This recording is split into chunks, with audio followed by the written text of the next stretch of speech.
पिचुकुली ओडिशा आदर्श विद्यालयर चतुर्थ वार्षिक उत्सव अनुष्ठित। खोर्धा जिला बोलगड़ ब्लॉक अंतर्गत पिचुकुली स्थित ओडिशा आदर्श विद्यालयर भारप्राप्त अध्यक्ष तापस रंजन द्विवेदी आवाहकत्व चतुर्थ वार्षिक उत्सव 31 जानुआरी शनिवार दिन अनुष्ठित हो जाइछि। उद्घाटनी उत्सव में भारप्राप्त अध्यक्ष तापस कुमार द्विवेदी सभापतित्व में कार्यक्रम को श्री प्रदीप कुमार साहू मान्यवर विधायक बोलगड़ बेगुनिया मुख्य अतिथि भाव विलंबरे पहुंची भी शोभा बढ़ाई। स्वतंत्र अतिथि भाव बोलगड़ तहसीलदार विजय कुमार सेठी, मुख्य वक्ता भाव श्री तापस कुमार नायक प्रधानाचार्य डायट खोर्धा एवं विशेष अतिथि भाव श्री वृंदावन शतपथी, पूर्वतन निर्देशक प्राथमिक शिक्षा सम्मानित अतिथि भाव स्कूल परिचालना कमिटीर सभापति प्रदीप बारिक जोगदे जगन्नाथ प्रतिमूर्ति में फूल चंदन धूप दीप दे एहाकू शुभ उद्घाटन करथिले।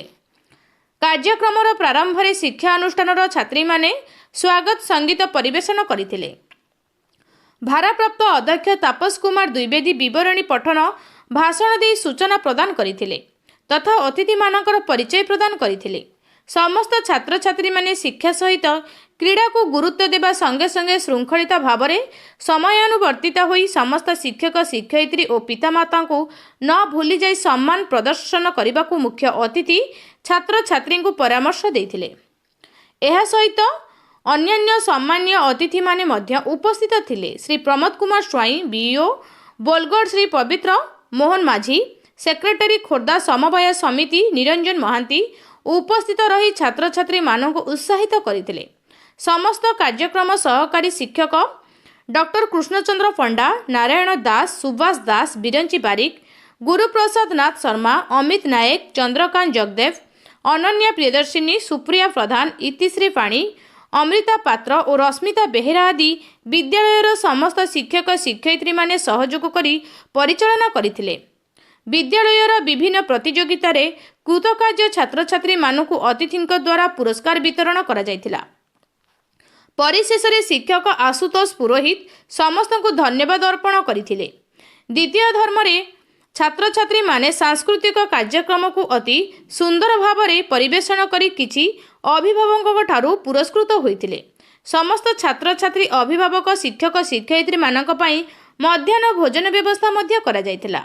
विद्यालय तरफ समस्त उपस्थित सांबादिक मानक उत्तरीय प्रदान करा जाई सम्मानित करा जायतिला। समस्त अभिभावक, प्रधान शिक्षक शिक्षयित्री छात्र छात्री अंचलवासी सहयोग रे वार्षिक उत्सव धूमधाम रे पालित होईछि।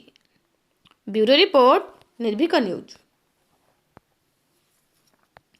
प्रदीप कुमार बारिक, आज ओबी अभिभावक संघर सभापति।